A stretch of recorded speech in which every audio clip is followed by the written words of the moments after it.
Hey everybody, welcome back to the channel, and in today's video I'm going to be giving my review, maybe a controversial review, because I know when I reviewed a film similar, or not similar, but when I reviewed a very popular film, um, it started some issues, we'll just say, uh, and I know this, when I posted about watching this film, it got, it's right now I think like 70 some likes. So a lot more than I expected for a film that I hardly hear anybody ever talk about. At least, especially from this guy's filmography. Um, but uh, so the film we're reviewing is The Woman in Red. Now I will say I watched this twice. I watched this once last night, which I was watching, but it was kind of hard to hear everything and stuff because my daughter was upstairs with me, so she was kind of all over the place. So I watched it again this morning just to see if there was anything I missed, or if my thoughts changed on it, and they didn't. So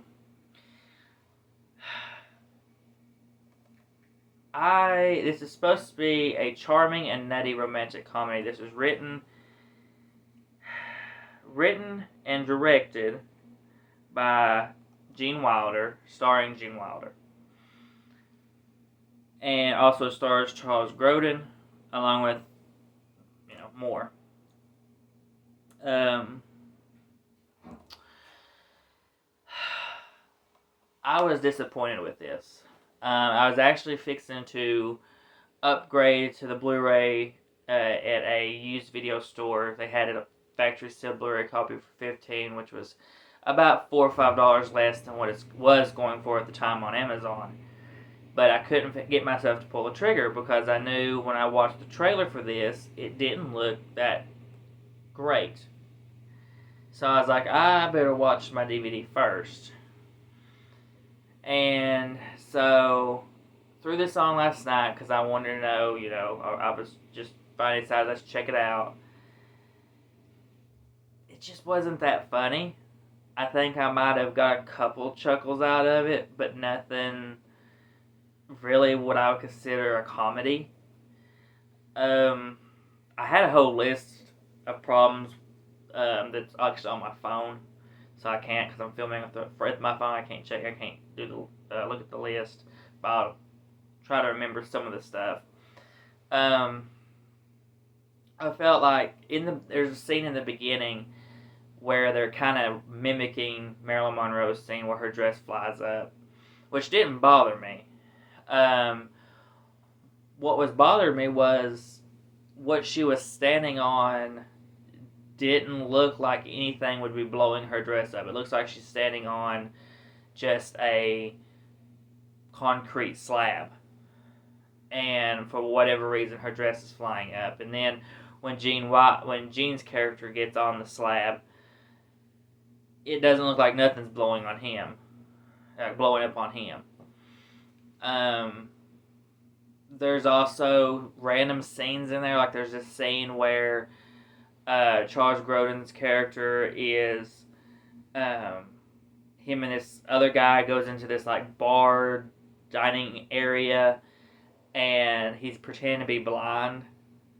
Charles Grodin is, and he starts like destroying the place. And I really didn't understand that. Even on a second watch, I was like, "Why is this happening? What's this got to do with anything?" Like, it made no sense. And then there was a scene where he's on the phone, and this one guy's on the phone. He calls up Gene's character, and within that time of doing it, there's like a fight happening between Charles Grodin and this other guy that's with him. And then the other guy runs to try to help out. And I'm like, what does any of this got to do with this? Why is this even in the movie? What is this? And it just felt unneeded. And there was transitions that just felt like we were missing some stuff. Like there's a scene where after he gets this fancy clothes fancier clothes. He goes into this meeting room and just starts talking immediately as he busts through the door, and which felt obviously very, obviously staged. Didn't feel natural in my opinion. And they're just all kind of staring at him, and then it cuts away to the next scene, and I'm just like, okay. And there's a scene where he calls up his secretary. He calls his secretary. I'm assuming that she's his secretary or a co-worker or whatever. And for some reason, he thinks it's the woman in red on the phone when he's worked with this woman for Lord knows how long. He don't recognize her voice over the phone. And but he thinks it's the woman in red that he's talking to when it's really his secretary or co-worker. Just didn't make no sense to me. And there's scenes where this guy that's cheating on his wife, always cheats on his wife. His wife ends up finding a picture of him at a club with another woman, and she ends up leaving with her and the kids, and then she takes everything out of the house, everything, and ends up coming back later on in the movie. And I'm just like, that was a lot of work just to come back. And because she didn't leave nothing, no furniture, nothing. She took everything. And for her just to come back after going through all that work. And then at the end of the scene, or at the end of the movie, when he's standing, he's fixing to have sex with the woman in red, because she goes from telling him bye because she finds out that he's married to wanting to see him again almost the same. I think it's the same night or the next night or something like that, in a short time frame, we'll say, and wants to have sex with him. But they're fixing to have sex, and then we find out that the woman in red's actually married. And so, which I can't remember the woman, Charlotte. Yeah, Charlotte's actually married. And so she wants him to leave, but instead he throws on the husband's robe, which is a weird choice to do, to sit and have a conversation with him and talk the situation out. And she says, "No, you gotta go. He'll beat you into a pulp. Blah blah blah blah."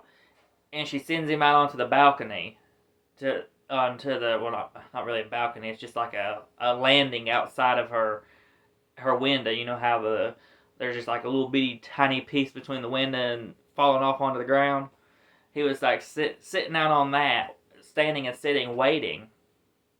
And then all of a sudden, he realizes when he goes to the window and he hears them having sex, it all of a sudden hits him. What am I doing? Why am I doing this just to get, have sex? Get a piece of ass, I think he says. And I'm sitting here like, you couldn't figure that out and realize what you were doing was dumb when your friend's wife literally left him and took all the furniture and the kids and bolted for cheating? That didn't trigger anything to think, why am I doing this? Maybe this is a bad decision. And I'm just like, I don't know. I mean, between the just stuff like that and the fact that it really wasn't funny as I wanted it to be, I thought the performances was good. And the other thing about the ending, the wife, Gene's wife in this, and their kids, see him on the news, and she starts crying and then starts laughing. And I'm sitting there thinking, what does that mean? Is she believing that does she know that he's cheated? What's she finding funny? I was totally confused, and then it ends with him jumping off the building to the firefighters down below because they have that little like trampoline net thing out that's going to catch, that's supposed to catch them, and so he jumps down to that, and on his way down, he's looking at this photographer, and thinking how hot she is, and he's like, "No, what are you doing? What are you doing?" And then it ends after that, and I'm just as he's falling, it ends. You don't know what happened. You don't know, did his wife accept him back in? Does she know he was cheating? Does she not know he was cheating? There was no clear answer to the ending, and which is okay in some cases for some movies, but to me that just wasn't. I didn't like the ending to this movie with all the other issues I've had on top of that.